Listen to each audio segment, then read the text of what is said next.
3 weeks without going physically to the gym. And so I just got into a comparison trap. Yeah, and I'm like, what am I doing?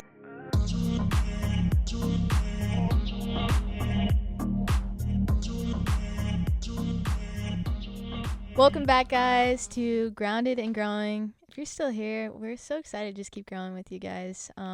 Episode 3.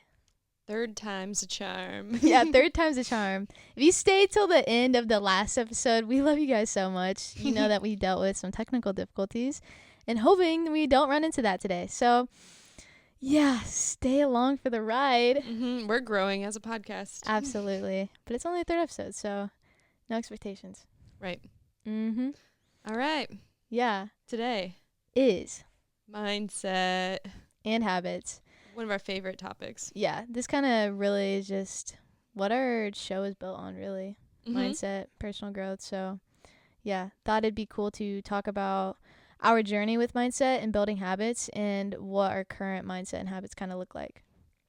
And we're not perfect, so disclaimer. Yeah, but none of us are, so. Right. Yeah, we're just real and raw. Yeah. Awesome. I'm so excited. Yeah. To start it off, if you had to describe your mindset in one word, what word would you use and why? Can I make up a word? Yeah. Optimistically crazy. Is that a word? Yeah, you can make that into a word. Put two words together, make one. Super optimistic, expialidocious. Yeah, my mindset, because of things I've been through and things I've had to deal with for years. I mean, it could always be worse. I'm just saying. I've had to constantly pick myself up and start over, like, a lot. So I'm very optimistic, but by nature, I've always been optimistic, and I think I was designed that way because of what I was going to go through. And I know, I knew you'd like that. Yeah, that's good. As I said it, I'm like, she's going to love that. Because we don't script this. Like, this is just off the cuff. Like, I'm just word vomiting on this show. But yeah, Tristan's a little too busy to even have time to think, so we just go right into it.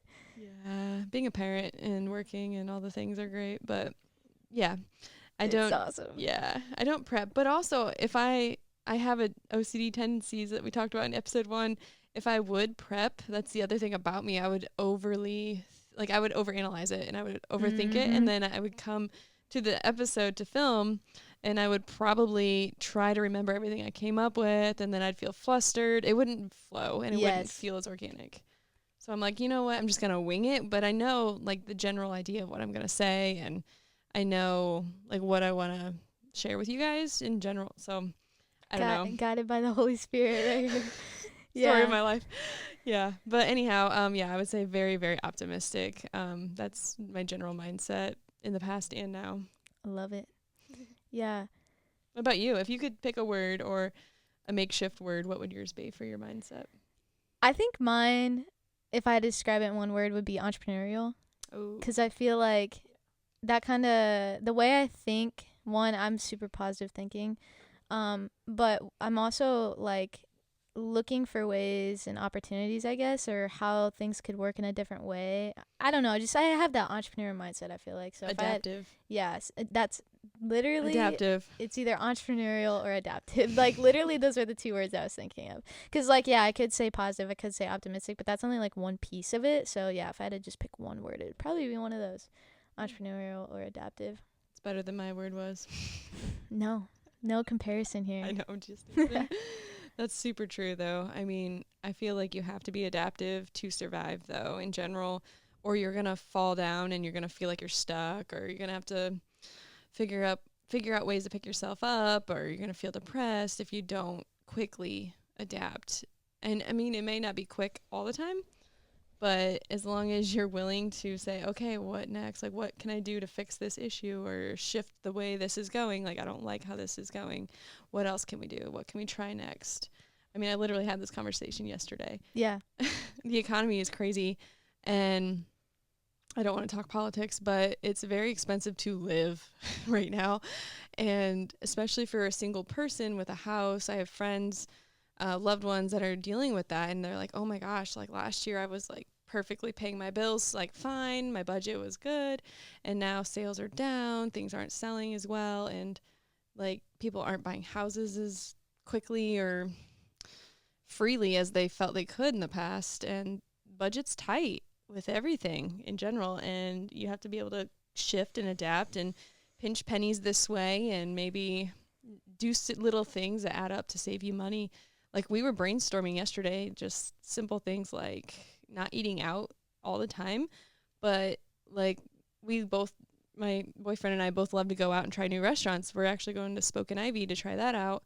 And I was like, well, we can like get Chipotle, or we got Chipotle, or like we can cook at home and then go out for dinner and dessert. Dessert and drinks, or a drink and a dessert. And that's like $30 versus, what is it, like 70 anymore to go out on a date. So like those little changes and like planning ahead takes time, yes, but we're talking about that a lot. I'm talking about that with a lot of friends, and it's just like you have to find different things to adapt and like change your habits, which let's just roll right into that. Yeah, but before we move on, something that I love, no, you're good. Something that I love, that's actually a mindset shift with that is something the LTD guys said. I think Kane and Dakota said it at like a reel one time, was like you could blame, yes, the economy's bad. You could like blame your circumstances on that, but really the economy, I don't remember exactly how they said it word for word, but basically like your economy is in your mind. Like, oh my gosh. I don't, that's not exactly how they said it. They said it real, like way better. I don't remember the exact words, but basically your economy is in your mind. Like, yeah, money's a tool essentially too. Mm-hmm. That's something I learned on that other podcast as well. So it's really just how you perceive it, what you identify, the story you're telling yourself. And I mean, we all have choices. So it's just like, align those choices with whatever perception you have, I guess. And use your talents to make money. Like on the side, like I'm going to paint another mural. I didn't tell you that yet, but I'm working on lining that up. Just something I love to do. And if I force myself to do it, I'll actually do it and make time for it. And it's one of those things that I love. Yes. Oh my gosh. Yes. Values, bro. But, and that's another mindset shift is like, dude, there's so much abundance that surrounds us. Like, literally look out your window right now. Like, there's like just such beautiful grass, like beautiful. There's so many things. I'm just kidding. Bruh. It's dead right now. It's winter. There's beautiful snow. The snow is beautiful. There's an abundance of everything is what my point is. And that God just literally has provided so much abundance for us. So when we get in that scarcity mindset, like, dude, that is just strictly us. Like, that's not even true. Like, there's so many things you can make money with. There's so many, like, things you can do. Like, there's just an abundance of everything, bro. So if you can start perceiving the world like that, it changes a lot of your feelings, emotions, thoughts, actions. Like, yeah. Yeah. I mean, especially if you're forced into that, too. Like, you have to survive. You have to do side jobs, hustles, whatever. It makes you think like that then for the rest of your life. Mm-hmm. That's where I'm at. Yeah. I haven't experienced it much. Like, we were just talking about this before the episode. I still live with my parents. I'm 19 years old and, like, grateful. Don't have to pay for rent at that house. So definitely going to do that as long as possible. I mean, like, until I'm in that financial space, and that helps. But so I haven't, I guess, experienced this as much. But since I haven't experienced, I'm starting to, like, experiment with, like, putting fake pressure on myself. So kind of like, oh, my parents are going to kick me out in blah, blah, blah months, or like, so I need to make this amount of money. So I've started to do that like this year. So I want to see how that works, because I don't have real pressure, but putting like fake pressure on me, like, yeah. But I have heard from people that like Alex said, like, for example, like he was from Ohio, like small town Ohio, and he like moved to Miami when he had $20K to his name, and so that's only in Miami like maybe $2. Like 3 months of expenses. Yeah. And so, but doing that forced him to, like, it put his back against the wall, and it like forced him to make money, and then he, made a very successful business. So dang. Yeah. Couple things on that. Pressure creates diamonds. Yes, I listened to a podcast this morning, Mel Robbins again, and she had a scientist or a doctor of some sort on there talking about how if you imagine that worst case scenario that's giving you anxiety, like, what if I lose my job? What do I do? And then if you imagine that, you get in that fight or flight mode. And I don't know exactly how they said it. I wish I could quote it word for word, but it forces you to think like, okay, that could happen. What do I do? And then you get into that, okay, survival. Like, I have to get a plan to prevent that from happening. And it's a way to trick yourself into preparing for it. Yeah. And then if it doesn't happen, you have extra money or whatever. Yeah. So there's that. And then also, I moved here from Ohio and didn't really have a good plan, but I like forced myself to come here and said I'll figure it out when I get there. Yes. And I did.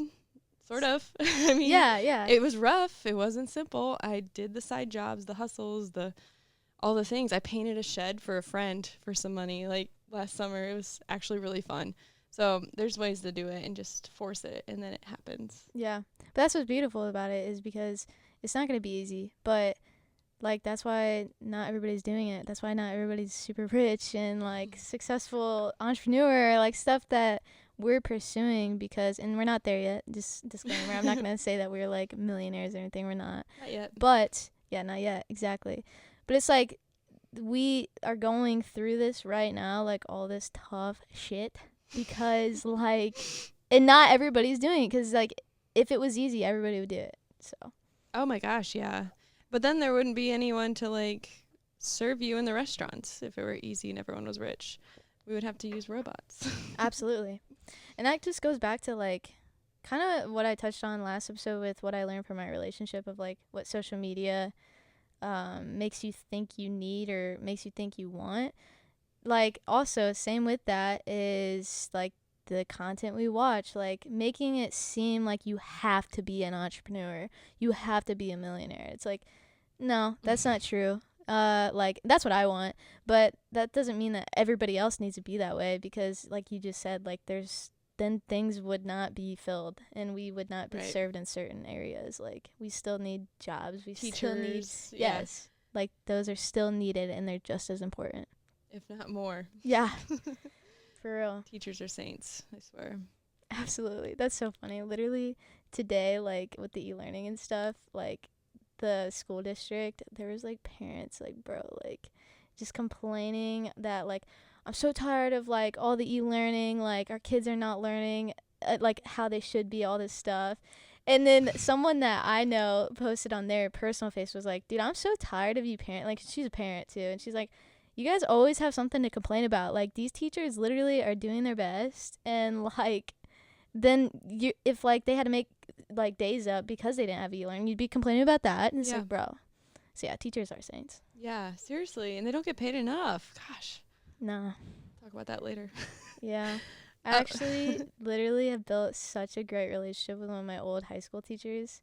Really? We have coffee once a month. I just had coffee with her, like, 2 days ago. Dude, just so sweet. And it's so cool to see what a teacher's perspective is. Yeah, I have one of my best friends' college roommates is a teacher over in Ohio. And hearing her stories when she first started, and she's been doing it, like 10 years now. But it was just like, oh my gosh. She's like, we're trying our best to get the parents on board with the new math. The whole math thing was happening 10 years ago when she started, where they switched up. You probably don't even know. They switched up how they teach math. They do a different way because they're trying to appeal to different types of learning and all this. And she explained it to me, and I was like, that's why. And I've, like, heard, parents complain. But from her perspective, she is, like, working all night after working all day on these lesson plans to make it easier on the kids, to make it easier on the parents to help. And just, like, she's the most selfless person. Shout out, Kendra. If you ever listen to this, she's so sweet, but she does not get rewarded or paid nearly enough what she deserves.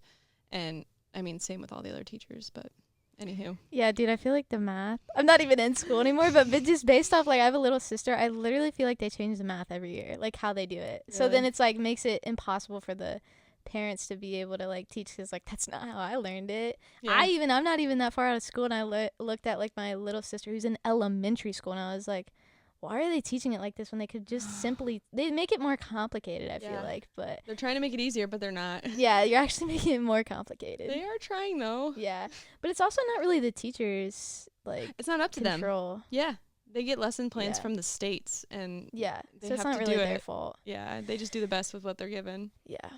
Anyways, we just about went teachers. A whole tangent. Love you, teachers. Yeah, love you. What were we talking about? Oh my gosh, just mindset. Yeah. Something I'll ask you is, do you think that routines are, like, vital for your success? Why or not? Are routines vital? Okay, I am indifferent on this, which I am on most questions you ask me. I feel bad. But for real, there's so many ways to look at things too. That's something I always look at things at like 500 different angles. Routines are great for certain types of things, like routines as far as getting up, getting ready, brushing your teeth, showering, like that kind of stuff is good. It's great for children too. So when you have a 3-year-old or, you know, young kids, you have to have a routine. Otherwise, they go nuts, especially like nap times and stuff. Like you've probably heard that. If they miss a nap, then they're grouchy, and then it's just harder on the parent later and all that. So routines are great for that type of stuff. But as far as like success goes, I like routines in doses. So I like change. I like things that are evolving. I like my days to look different. I don't like the same thing over and over again.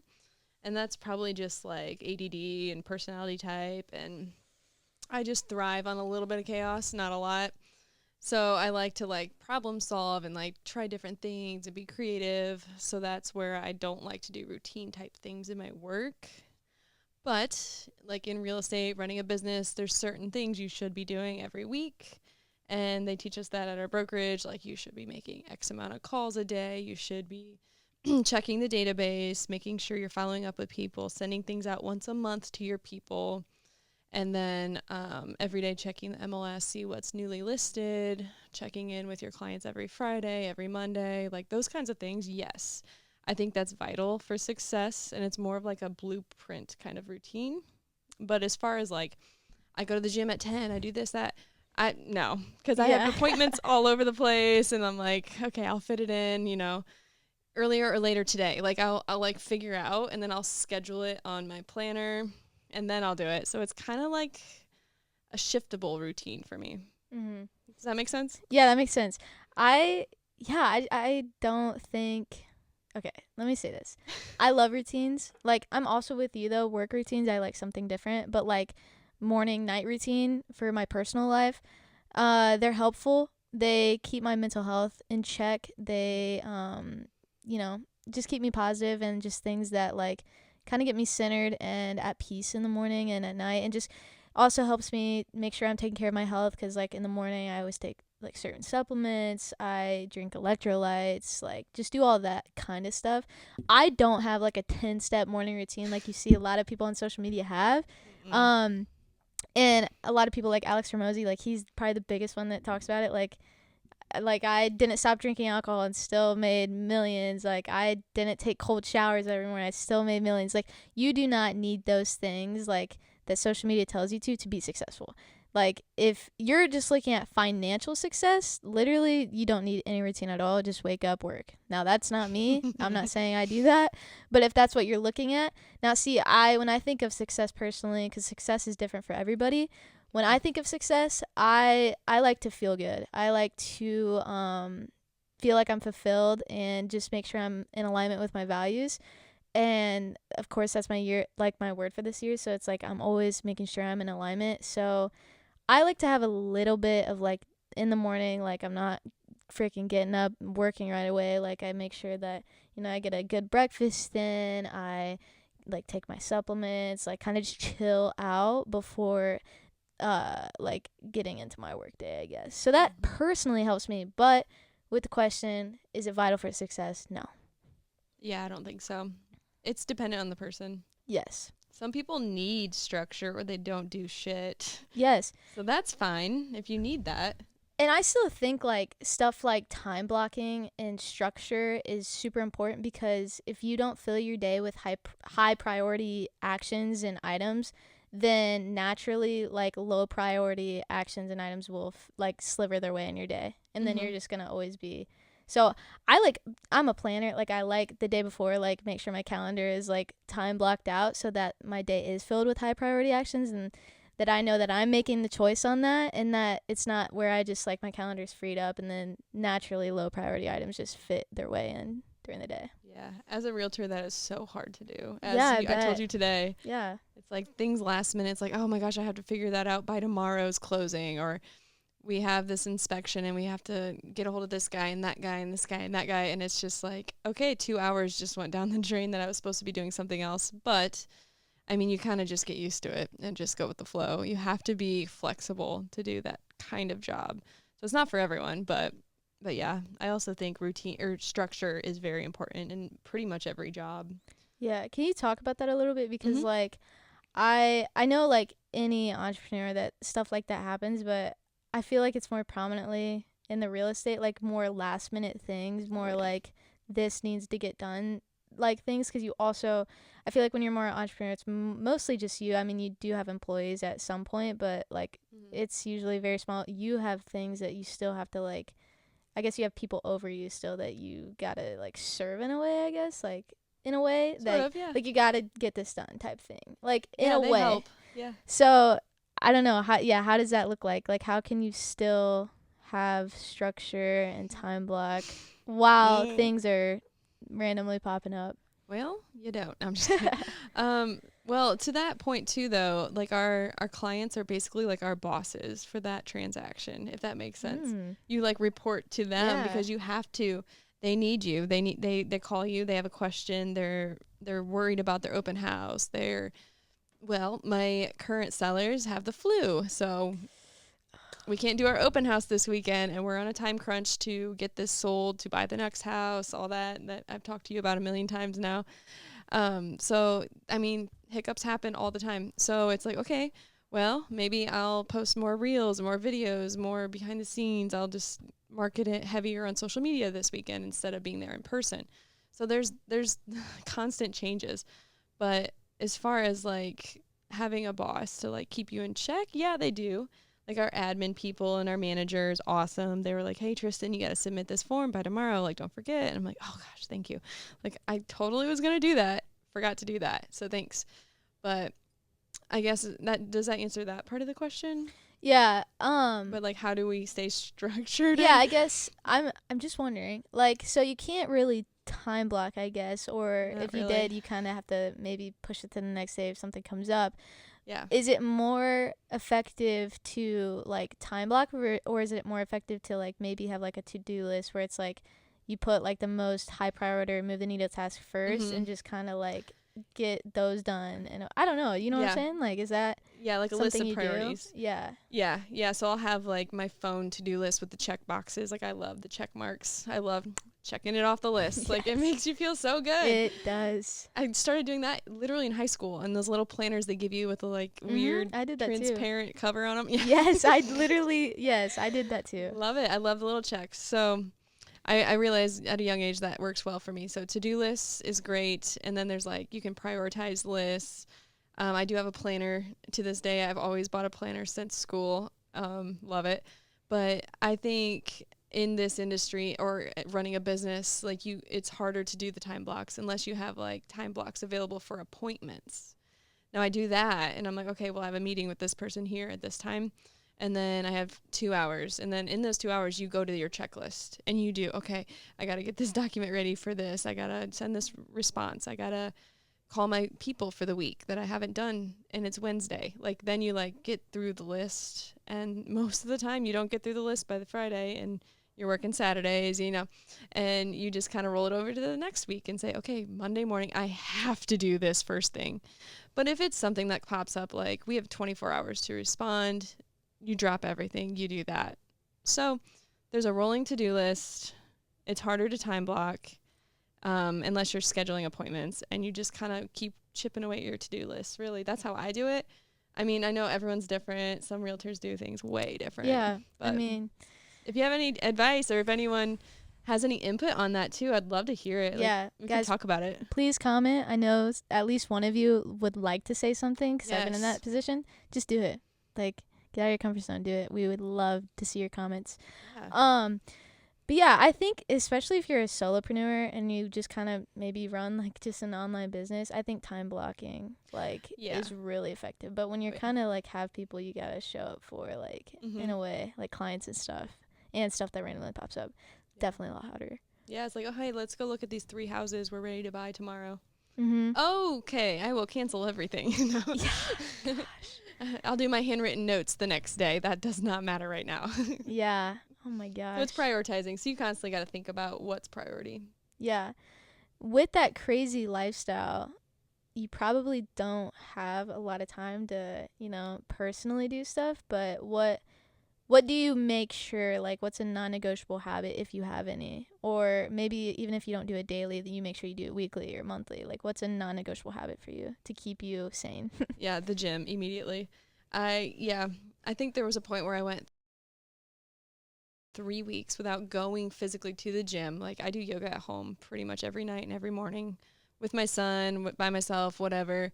But like going to the gym and lifting weights, I do have weights at home too though. So like through the winter when it's like icy out, like this morning, you couldn't go anywhere. Awesome. I have weights at home, but I always feel a million times better just going to that atmosphere, getting away from my phone, my life, everything, like laundry's in, da da da da. Like, no, I need to step away and insert myself into that environment and be like, okay, I'm at the gym. It's all okay. I can go sit in the sauna and bake for 10 minutes. I love this. I love this. I want one so bad. Dude, I know. I can't do it really right now, though, because it's not good for my knee in this state. Oh, no. The swelling. Yeah. Dang. But I freaking love the sauna, so I'm excited to like, be able to like get back into it. Oh my gosh, it's my favorite thing. Yeah. So here's my little hack. If you don't want to go to the gym in the winter, you're like, it's too cold, I can't move my body. Go straight to the sauna. Sit in there for 3 minutes to warm up your muscles, and you're less likely to get injured, and then go lift. And then you can do your longer sauna at the end. But I literally been doing that every time I go to the Y. Dude, me, Jimmy, and Dustin used to do that all the time last winter. Yeah. It's my warm-up. We would get in the sauna first. It literally gets me, like, excited to work out, even if I'm like, oh, it's so cold. It's -5 degrees, you know? You get in there, your body gets warm, and your brain gets going. I get all amped up. Yeah, and it's, like, literally better for your muscles because then you're not freaking freezing. Safer. Warm it up. Yeah. So anyhow, the gym, working out is my non-negotiable. Has to happen. Like, seriously. Yeah, but those 3 weeks where I didn't make it there, it was awful. And my anxiety gets worse. And I start to get snippy and I start to get grouchy and I don't feel good. And I'm like, what the heck? Oh, I haven't been lifting weights. Wow. Well, literally, like, when you lift weights, when you work out, it literally releases the hormone that fights depression, I guess. I'm not a scientist. I don't know. Serotonin. Yeah. I don't know. But I just know that it does actually, like, there's studies, it helps with depression a lot. Oh, yeah. Oh, my gosh, yeah. Yeah. But even so, like, it energizes your brain and you can think clearer. I can think clearly. It's just so much better. I don't know. That's my one thing. It's like I have to go. Like I'm going no matter what. If it's like 3 days into the week and I still haven't made time to go, I'm like, I'm going right now. I don't care. I'm canceling my coffee meeting. Like, I'm going to the gym. It's happened a couple times. So that would be my one. Not my one and only, but that's the biggest one for me as far as something I have to do to keep my mindset like level. And I mean, it's hard with a child, but I do like to take like a long evening. Like the first night he'll go to his dad's for his time with him. I'll take a long shower, wash my hair, takes forever. I'll like put lotion on, I'll play jazz music, I'll sit and like actually read a little bit of a book. I'll get my planner out and I'll look at the week and I'll spend like 2 hours on just that kind of stuff. Mm-hmm. And like folding laundry even with music playing and a toddler not screaming and running around, you know, even though he helps now, it's super cute. But yeah, just sitting and relaxing and just spending that alone time. Dude, showering is literally like, I know that's like random, but I have always said this. Showering is like the one time where it's like I'm actually just by myself. There's not a phone distracting me. Like, it's just me. Well, that's the thing is like, people my age, I highly doubt. They bring it in the shower. Yeah, okay. I've heard this. Yes, people my age. What? I thought you were gonna never hear this before, so you were gonna be like, what? But yes, people my age, like literally probably 90% of people that are my age, literally like bring their phone with them in the shower, and they're like snapping people. Ew, and they're like, okay, gross. Let's not go there. I mean, no, I meant like head up, but still snapping people, like scrolling on social media. I'm like, dude, that is my one sacred time when there's nothing. Like, it's an addiction at that point. I'm like, why are you literally like, yeah, taking your one sacred time where it's just like peaceful and you're just freaking showering? Why are you bringing your phone? Like, why are you doing that to yourself, bro? It's so terrible. That just shows you too with the addiction of like people can't step away from technology. And I mean, I've been guilty of it where I'll wake up, first thing I do is scroll. Mel Robbins mentions this on her podcast. And she has a doctor come on and talk about how you have the biggest hit of dopamine or surge of dopamine in the mornings. And if you waste it on technology and social media, it sucks it faster than anything else. It literally takes it from you, and then your creative like juices and stuff don't flow as well once you get to work and you feel down. Yep. I mean, I can speak from experience. Like, I do my absolute best every day to not get on my phone first thing in the morning, and I usually wait like at least 30 minutes before like after waking up before even getting on it. Again, I'm not a perfect human being. There are times. Same. Like, I think this morning I did it. Like, I got on my phone, and I always notice a difference. There is a difference.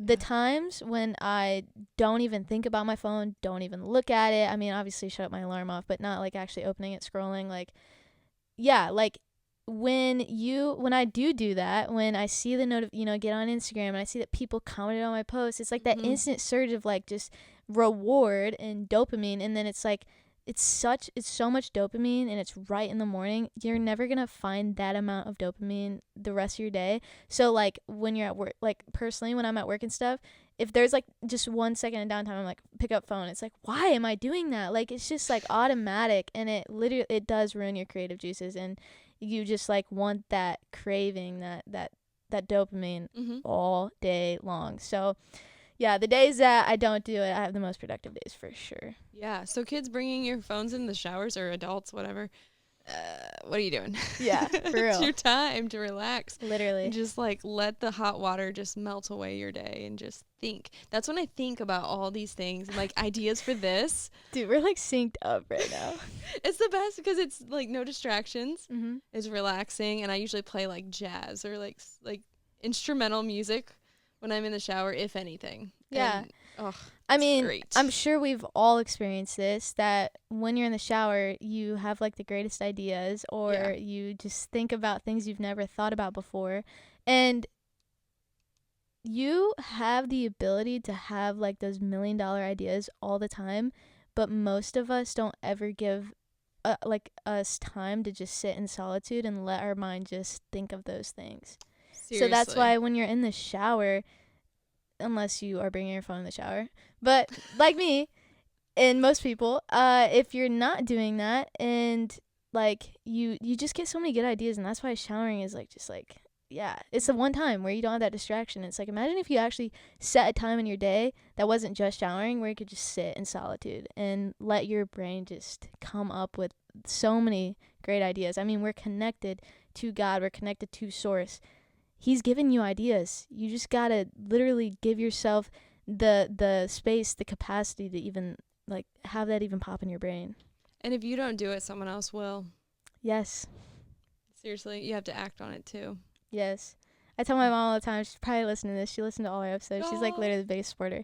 Like, I told her, she was like, because I was telling her like a business idea that I told you about. Yep.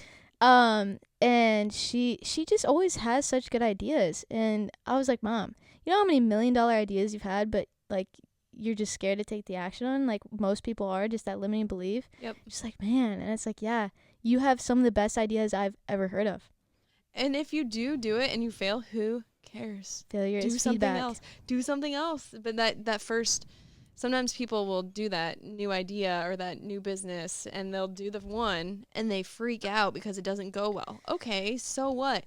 How many times did Steve Jobs fail before, and Elon Musk before they hit where they were in their 40s? Yes. Like I saw that the other day. I was like, oh my gosh, I'm not even at that age yet. That's crazy. Yeah. And that's something that I love to tell people, because I know a person who thinks everything is a sign. And they're like, oh, that's a sign that I'm not meant to do this, or that's a sign. And it's just the littlest things. And it's like, dude, there's going to be obstacles. You're going to fail.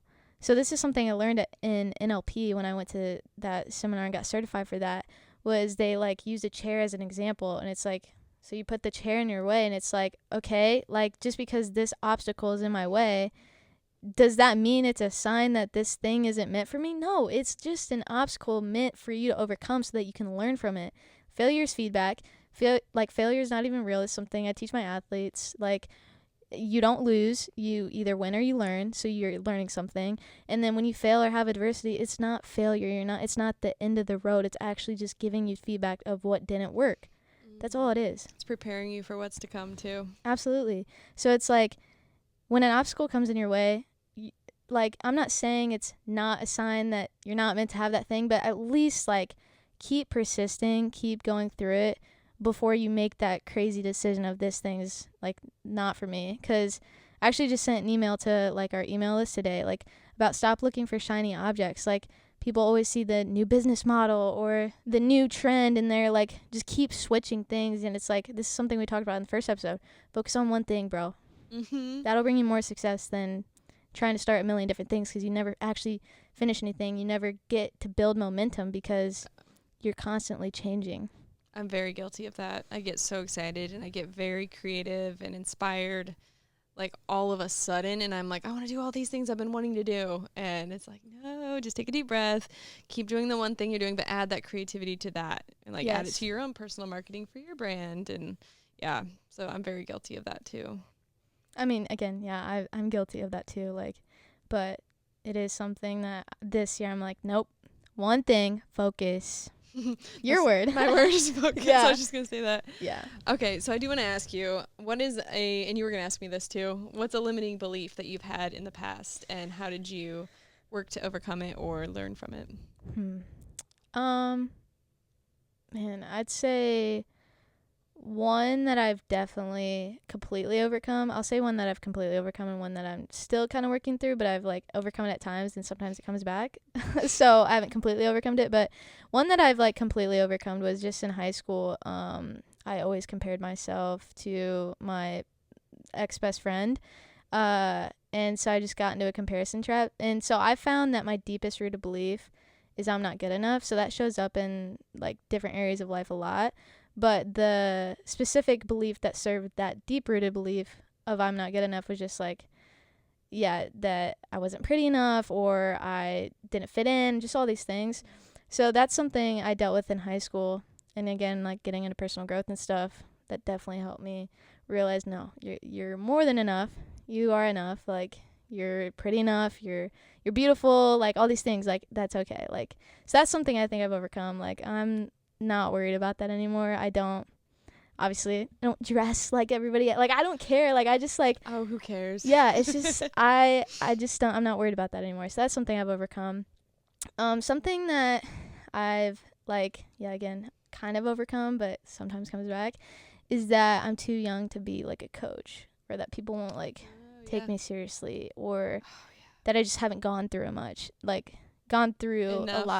to So that's something that helped me overcome that at times is, so Jimmy had a one-on-one coach that, like, talked to us on our group coaching call one time, and was asking us, like, each what our, like, limiting beliefs are, and that was mine. And he actually had, like, a great point, like, no, that's your superpower. Like, you're 19, like, you don't have, like, as much baggage as adults do. So, like, you actually, I guess, are more pure in a sense. Not pure, but you know what I'm saying? Like, you don't have as much baggage holding you back. Yep. So you get to be, like, the potential for other people, I guess. Like, be that light for other people. Yeah. Use it as your superpower. And then another thing was something called mental emotional release. That's actually where I found that my deepest rooted belief is that I'm not good enough, which is a lot of people's deepest rooted beliefs.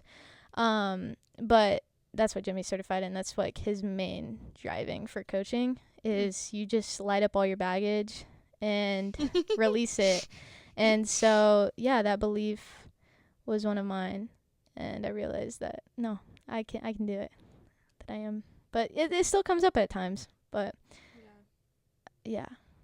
I agree. I also had that, like, I'm not good enough as the core as a younger person, probably closer to your age, where it's like, oh, well, I'm going to have to just go to college and just do this because that's what it'll make decent money. And I'll just be content and do that. And it's like, no, like I can do whatever I want.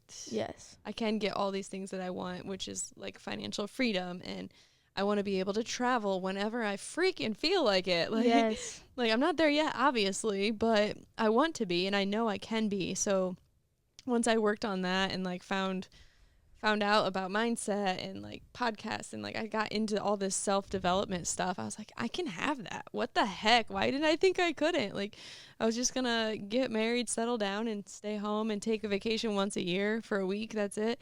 No. like let's go. Let's build something bigger than that and make it so it's something that's mine and I can bring my family into it and share it with them and raise my son and teach him the ways of running a business at a young age and hopefully put him off in a better spot where he believes that he can do anything he freaking wants. Yeah. Gosh, that's awesome. We got about 3 minutes, so okay. Ask a couple more questions. Yes. What is a habit? Because let me say this first. Everything you do is a habit. So you have habits. Like literally turning on a light switch, the way you turn it on, that's a habit. So don't say you don't have habits. You absolutely have habits. So how you do your hair, your makeup, all of it. Yes. Mm-hmm. And so what is a habit that you I don't like using the words good and bad necessarily because that's our perception and labels. But in your perspective to you, what do you think is like a habit that you haven't been able to overcome? It's been hard for you, but you realize it's kind of holding you back, like by having it. Gosh, that's good. Well, lately, a habit Theo and I have gotten into is when we come home, we like sit on the couch and watch TV. And I'm like a big proponent of like not watching TV hardly ever my whole life. Like I didn't even own a TV, I think for a year there after the divorce. Dang. I don't care what's going on. Yeah. I'm just like studying and reading and I was trying to become a realtor at that time. And I had like $0, so that's another factor. But also, when I had the money, I waited still to buy one. But anyhow, I think lately, because of the cold weather, a bad habit or a not so great habit we've gotten into is sitting on the couch and watching a movie or TV right when we get home. And it's like dark out usually at that time already.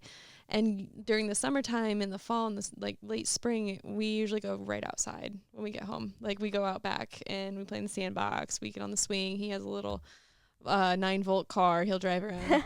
So like that's our cute old habit, and now it's been replaced with sitting on the couch. And I'm like, no. The other day I was like, no, actually, we're gonna like get up. Let's go like play this little game. And I got him this game. It's like Hungry Hippos, but it's Jurassic Park, like dinosaurs. Ooh. So he learned how to play that the other day. And so we've been doing like more activities instead of like, let's just sit on the couch. Because then it turns into he wants to watch Toy Story again. And then I go wash the dishes. And then I start doing laundry. And then we're not together. Like we're not spending time together. Like I can do all this stuff like later on the weekend. It doesn't have to be done right now. Yeah. So I've noticed it and I've been switching. I'm like, okay, no TV. And he gets mad. But that's probably what I can think of right now. Yeah. But yeah. Dude, I literally just watched Toy Story like last week. Which one? 3. I actually realized I don't think I've ever watched 1 or 2. There's 4 of them. I know. I've never watched 4 either, but gosh. Yeah, but I've watched 3 like a million times. Wow. I'd only watched 1 until I had Theo and he started watching them recently. Yeah. That's crazy. It's so good. And if you watch it as an adult, go back and watch the first Toy Story and then report back to me. Comment below because there's some funny innuendos in there. Even Toy Story 3 with like Ken and Barbie and stuff. Yes. I'm like, bro. Yeah, for sure. That's like any cartoon, honestly. Like SpongeBob too, bro. I don't know about SpongeBob much, but it's not like obvious, so I don't want to say it's like bad for kids because kids don't even notice it. But as an adult, when you rewatch it, it's like funny because you're like, you can take it either way. Yeah, yeah. And Andy's last name is Davis. Really? Which is my last. I didn't know that until like 2 months ago. I didn't know that either. It's on his bulletin board. Andy. Yeah. That's funny. And his mom's a single mom. That's hilarious. I was like, what? It's so weird. Okay, go ahead. So what's a bad habit or a not so great habit that you've been working on? I think scrolling has always been an opportunity for me. Yeah. I also, I mean, I guess we all went through this, not just high schoolers. I'm just speaking as you know, during this time, COVID, I mean, all we had was freaking phones. Like, Yeah. we couldn't hang out with anybody. Like, all you had was your phone. So then it's like, and that's when TikTok got popular. And so that's still to this day an opportunity for me. Obviously, it's gotten better and better and better. But still at times there might be a day where it's like, I scrolled for an hour and it's like, bro, why? That literally, it makes me tired too. Like, it literally, like, yeah, it's a bad habit. Again, not anywhere near to what it used to be, because when I was in high school, when I'd get home from school, I would literally, like, get off the bus, go straight to my bed because I was, like, tired, and scroll for, like, 2 hours until, like, dinner time. It's like, why? What? Obviously, I don't do that anymore, thank God. Yeah. Now I replace that time. I've actually gotten really good at it lately, unless I do it in the morning, because that literally sets up my whole day for failure. Okay, not for failure. I still get my stuff done, just not as productive, I guess, in the workspace. But I literally have been so good with my nightly habits lately of reading a book of some sort, a personal growth book of some sort, reading the Bible, and journaling. So I've literally, like, I'm on a streak right now. Like, I've been, like, killing that. And so because I do that, like, before bed, and then I'm usually always with Sophie. Then once I'm done with that, so I always make sure I get that stuff done first, because, like, I want to prioritize my relationship with myself. Again, goes back to the word alignment, because I learned a lot when I'm not, like, in alignment with that in relationship. Then my relationship doesn't even matter, because then I'm not even showing up in the best way I could. So that's a boundary for me, and she knows that. Every time I get home, I got to get my stuff done before we can, like, really spend quality time together. So then it's like, once I'm done with those things, then I'm spending quality time with her, and then it's time for bed, and it's like, I don't even, like, have time to scroll on my phone, and it's been such a good, like, replacement, but definitely still something I haven't completely overcome. And the times that I do get in a doom scroll, it's like, man, it just freaking drains you, bro. And literally, like, you cannot even tell me, like, most people that, because I feel like, again, I keep saying this, I feel like I'm being repetitive, but a lot of people my age have a freaking scrolling addiction. Yeah. And it's like, I guarantee you cannot tell me the last 5 videos you just watched, because you're just unconsciously, it's just unconscious, like, scrolling. Like, terrible. Not even consciously watching your, content. It's not even educational. But your subconscious mind literally soaks in all of that. So when you're watching this brain rot content, thank God my algorithm is mostly, it's either football or it's personal growth. So that's good, I guess. Better. Still not good at scrolling, but it's like, most people, they're like, content is brain rot, and it's like, dude, even if you're not consciously taking that in, your subconscious mind is always listening. It hears all of that, and it does affect your life. Like, it really does. Yeah, and I was going to mention too, I do get on social media with a purpose for business too, and I look for ideas for different reels, videos to advertise my real estate business. So I am guilty for getting on there as well, but I use it to look up stuff for work. And when I scroll, it's real estate stuff, it's marketing, it's like different ways to promote yourself, it's all that, and mindset and health coaches, and Mel Robbins is all over there, and Gary Vee, and like all those people. But that's like what my algorithm is, because I've searched those things and I've looked for those things. So you can control your algorithm. Gary Vee actually posted a video I was watching last week, I think it was, where he said you can control what you're searching. Go to your search bar and look up inspirational blah, blah, blah, or motivational this, or whatever business you're in, type that in. And then you search for those things, click on a few, like a few, and then it changes your whole algorithm. So if you do scroll, it's going to be stuff that pertains to you and your business and what you actually should be watching. Absolutely. And you got to be careful with the I'm looking for ideas thing, because have you ever done that? I'm not saying you do this all the time, because I'm just saying in general, have you ever caught yourself, like, you went on there to look for ideas and then you got stuck in a scrolling trap? Yeah, and I'm like, what am I doing? Because I do it. I literally do that same thing. I'm like, oh, let me go look for content ideas, and the next thing I know, I'm scrolling, like, wait, why am I even on this app? And then I scroll out, and then I remember why I was even on there in the first place. Like, bro, oh my gosh, like, they get you. Yeah. Well, I like fashion too, so like I actually went through the other day and went through all the people I follow, and I unfollowed a lot of like the fashion bloggers and stuff, because if I need an idea, I can look it up. Like, and I already know my style now and all that. So I actually unfollowed, even though they still have great content and they're great people, they're adorable. But I was like, you know what? This doesn't serve me anymore. So I unfollowed a ton. And like all the like actresses and like famous people that I used to follow, just cause I unfollowed them all. That's something I do actually quarterly is really? Yes, real. Like, I'm being so serious. Wow. I already don't follow that many people on TikTok, like, at all. So I've never had to do it for that. But Instagram, I've had the same Instagram since, like, elementary school. Oh, wow. So, like, quarterly, I always, like, check who I'm following. I also check who's following me back, because I'm not going to be a fan of somebody. So I unfollow people who don't follow me. Oh, really? Unless they're, like, a celebrity or something. But so I always check that. But most importantly, I don't really care about that as much as checking it and asking myself.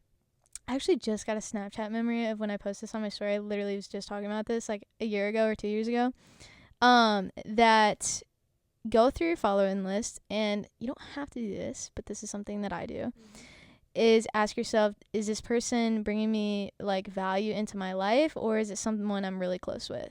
If it's not one of those two things, it's like, do I need to follow you? And it's not a hateful thing. Again, right. Like, not what you're saying. Don't feel bad. It's just boundaries for, like, because you know that if they're popping up on your feed, and the more people you follow, the more people that are going to be on your feed, more content. Again, if they're not adding value and not somebody you're close with, why spend your time, like, watching their content all the time? And if you don't want to unfollow them, I guess, at least mute their post or something, like, to help yourself to put a boundary. But well, that too. And unfollowing people from your past is a big thing with me. Like exes or people you went out with, that's a big thing. Yeah, I know. Have you ever thought of that? I'm sure you have. Everyone thinks that. I don't. It's unnecessary. Delete them. Yeah. It's just gonna bring up memories, good or bad. Like, why? Yeah. That's crazy. That's an issue that, like, someone I know has had dating, like, going out and going on dates with men, and like she'll get them on Instagram and then go look at who they follow, and it's like all these terribly dressed women, and I'm like, red flag. Red flag. Good riddance. Yeah. But yeah, cleaning up your following is very key to just living a healthier social media life. Absolutely. Look at that. Yeah. Well, I think we're at time. Oh, jeez. Are you good? Like. Yeah, let's wrap it up. Okay. You have one more question? Is that what you have? No, I was just, like, kind of scared for you, because it's where, okay. Like, okay. Sorry, Tristan's got to go somewhere, so. Always. Yes. So, anyways, that was I felt like it was quick, but I think it was just because we were in flow, honestly. It was 53 minutes. Yeah. Yeah. But obviously, we could talk about this for days. Again, if you guys have any questions, please comment down below. If you have any suggestions of what you want to talk about, us to talk about, please comment them down below. And we'd love to hear some of your mindset and habits, or if you resonated with any of ours that we personally do. Please comment them. I'm being so serious. Please comment. I was going to say, yeah, what was your favorite part of this episode, or something that you might use in your life? Yes. Let us know, and then we'll share your answer. We won't share your name if you don't want to, but we'll share your answer next time we talk about mindset, and we'll dive deeper into that specific thing you mentioned. Absolutely. And if you're watching this on YouTube or Spotify, please follow, please subscribe. That helps us so much. And make sure that you see when we post every Monday that it comes up on your feed if you subscribe. So make sure you subscribe, make sure you follow, and make sure you follow our Instagram or TikTok or so that you can see the short form content that is coming out. And yeah, as always, stay grounded. Keep growing.